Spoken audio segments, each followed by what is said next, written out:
Excuse me, how much longer until I'm called? We just called you. What?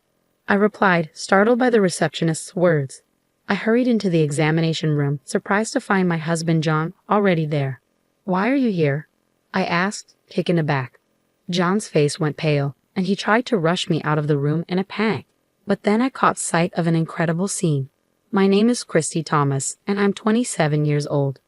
I grew up as the eldest of two sisters and now work in corporate office management. 3 years ago, I married John, and we now share a home. We met in college, worked at the same part-time job, dated for 4 years, and got married. Even today, we maintain a relationship where we can talk about anything just like close friends. I'm currently 7 weeks pregnant.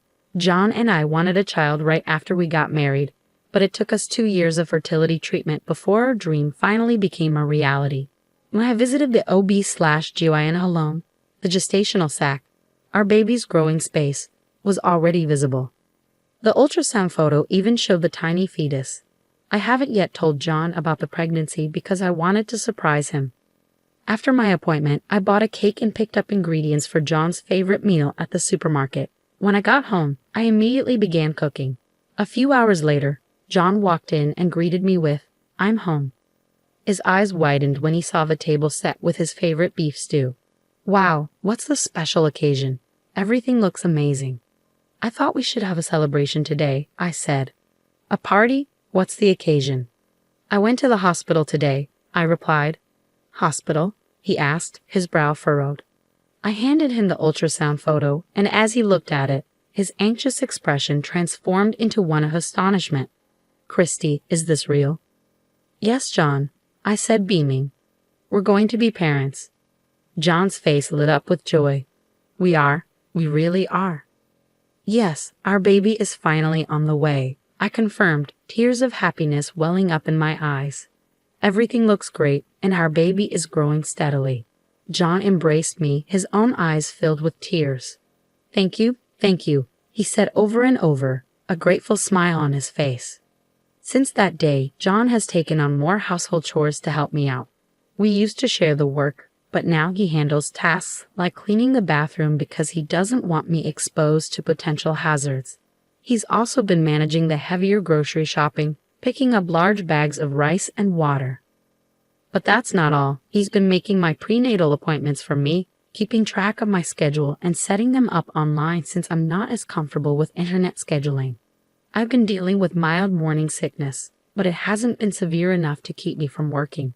I still come home and prepare dinner as I wait for John's return.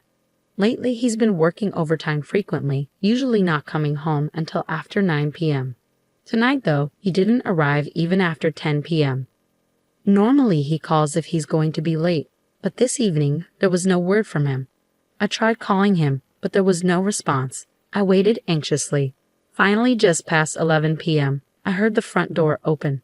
I rushed to greet him. John, welcome home. I was worried because you didn't contact me.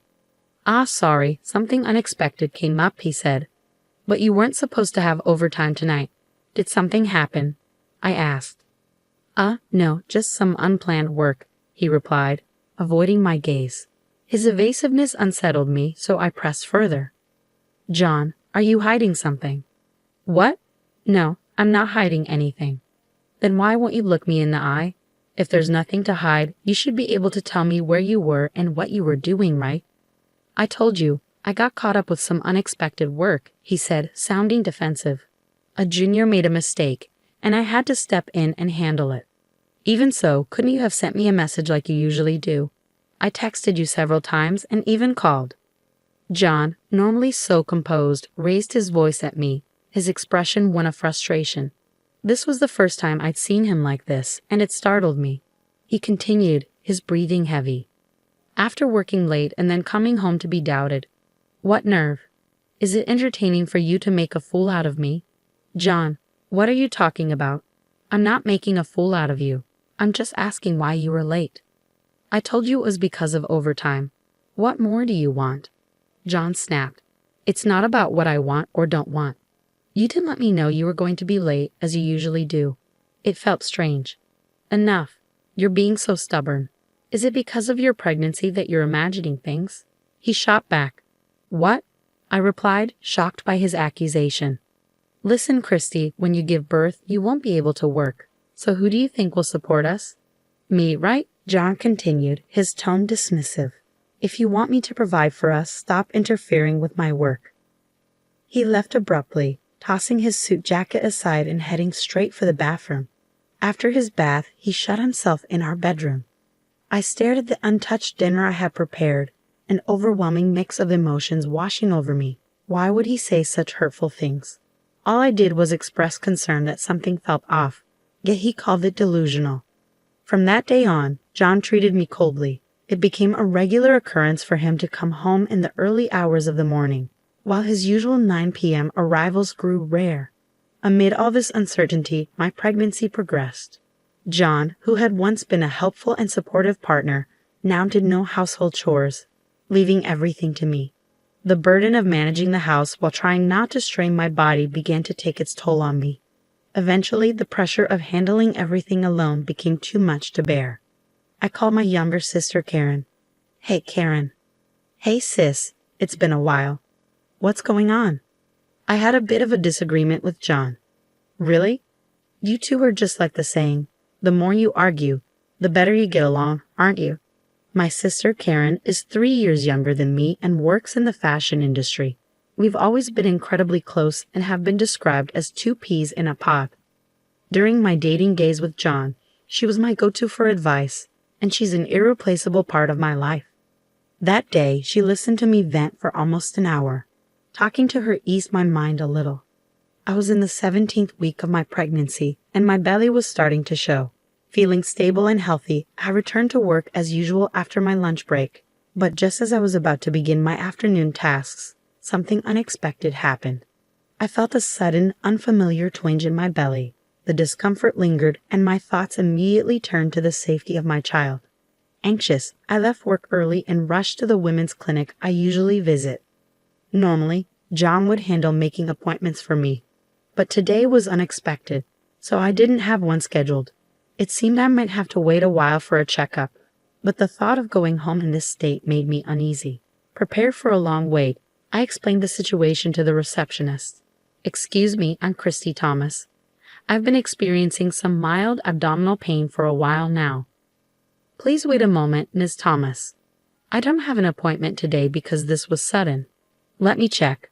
Oh yes, you're Christy Thomas, right? You're 17 weeks pregnant. We do have an appointment for you. Please have a seat over there. Okay, thank you, I said, following her instructions. I found a seat in the waiting room and pulled out my planner from my bag to check, but there was no appointment scheduled for today. Since the incident, things had been tense between John and me. Despite that, he had still been managing my medical appointments as usual. However, my next appointment wasn't until later. It definitely wasn't scheduled for today. Feeling somewhat uneasy, I decided to wait until they called my name. An hour passed, and I was hit by another stomachache. I stood up and headed to the restroom. Yet, even after returning, my turn still hadn't come.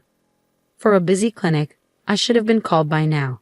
Could it be that there was no appointment scheduled for me after all? I approached a different staff member at the reception desk. Excuse me, do you know how much longer it will be until I'm called? May I have your name, please? The staff member asked. It's Christy Thomas, I replied. I've been waiting for over an hour. Thomas, the staff member paused. Oh, is there a problem? I asked, feeling a knot of anxiety forming in my stomach. Well, you were called just now, the staff member said. What? I should have been called into consultation room number 3. I thanked the staff member and quickly made my way to consultation room number 3. A sign on the door indicated it was occupied. Confused, I knocked on the door. A nurse opened it and asked, "Can I help you?" I'm Christy Thomas. I had to use the restroom earlier, and Christy Thomas? The receptionist's voice echoed from inside the room.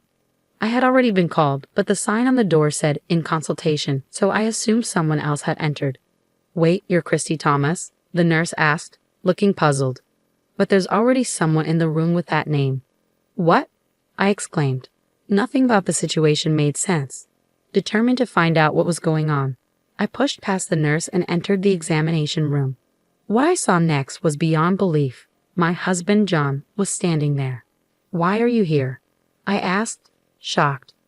John immediately began speaking in a flustered manner. "Christy, what are you doing here?"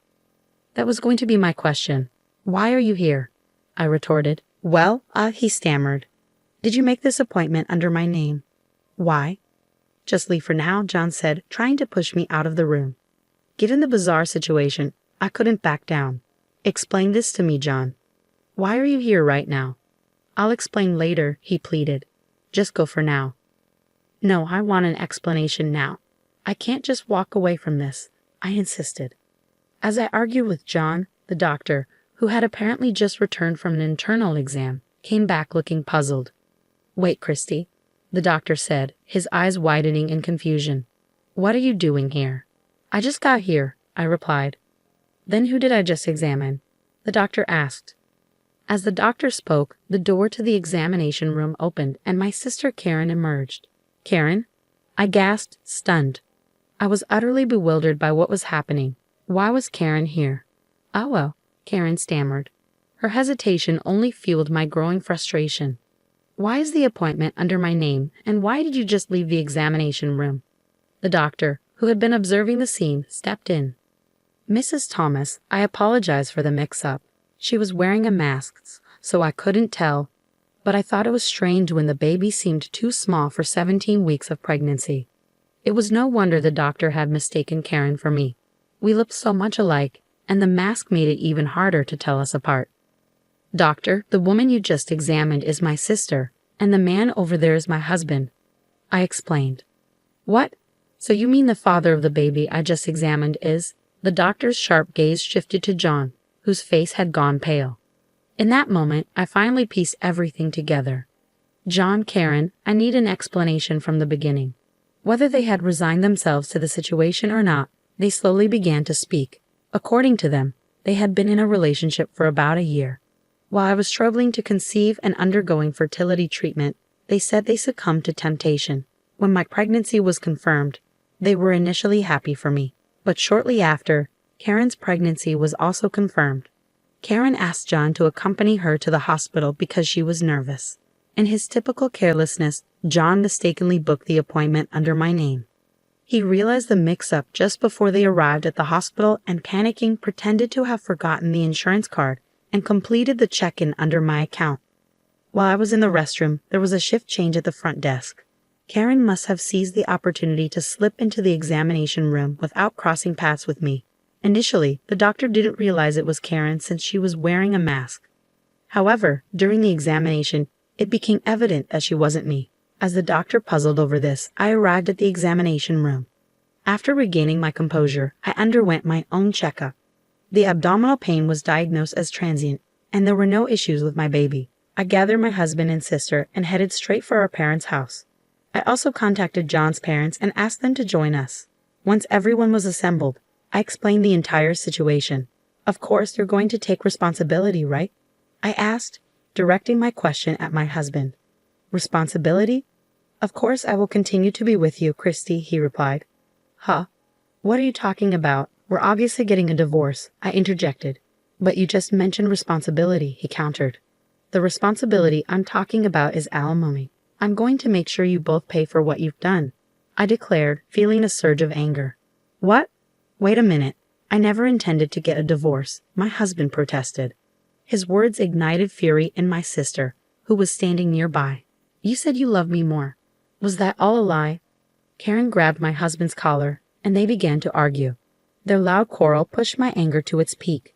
I splashed the tea from the table onto both of them, raising my voice to get their attention. "Enough is enough. I'm divorcing John and cutting ties with Karen.